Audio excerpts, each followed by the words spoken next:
I call Don, from my viewpoint, kind of the silent giant. You know, he doesn't look at himself as anybody who's done anything really special, but when I see him work on the team, being the quiet soul that he is, getting the team to get those minimum donations in and then getting them to strive for our goal of our high, whatever the amount is, you know, I see that gentle guy really pushing in just a very sensitive, nice way.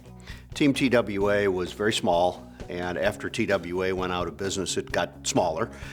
We were down to a dozen people and not raising a lot of money, and our captain decided she'd done it long enough. The year after Mary left, I was decided that I was going to be the team captain, and because no one else wanted it. And our team went from about 40 people down to 15.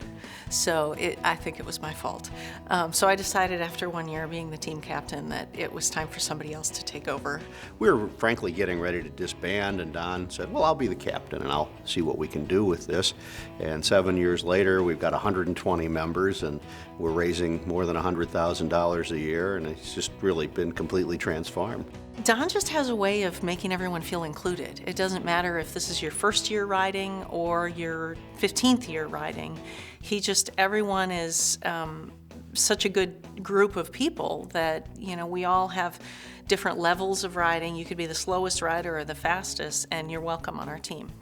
Well, part of, I think, Don's philosophy is he recognized that to succeed for MS, the team had to be about more than raising money for MS. It had to be really sort of your cycling home and part of your life all year long, so that, you know, a week didn't go by when you weren't out riding somewhere with your teammates. That's what we do. We have a lot of events all summer. We ride together all summer. That philosophy sort of carries over to the Bike MS weekend, where it's really an event for the team. We have a big tent. We have we're essentially a big party all weekend long in the tent. We barbecue our own meals. We were famous for a while we're having a whole pig roast. We'd put a pig in a box and it would be slowly roasting while we were out riding, and then we'd butcher it on the spot. A little gross, I guess, but it was fun. Don has a very good technique of making sure that everybody feels as part of the team, and also has their own individual type jobs so they feel included.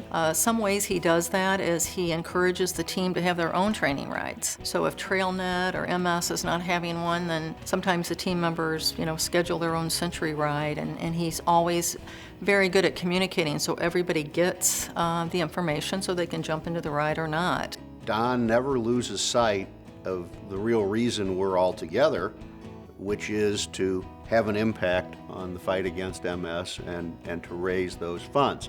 Every year he sets a goal, and every year the goal's a little bit higher. Every year he's, you know, pretty constantly reminding you, well, here's where we are now. We're at $20,000 this week and we need to be here and there. He's very good about offering, he's not pushy about it, but he's very good about offering help and advice. If you're thinking, well, how am I going to raise some money? How can I use an email? How can I structure this or that? Well, he'll help you figure that out and help you get it done. Don really makes sure that everyone who contributes on behalf of the team, either organization-wise or getting things donated, he makes sure everyone feels appreciated. You're always happy to see him. You see him out there every weekend riding. He leads by example as well as by direction, and I'm just very, very, very happy to be able to count him as a friend as well as our team captain.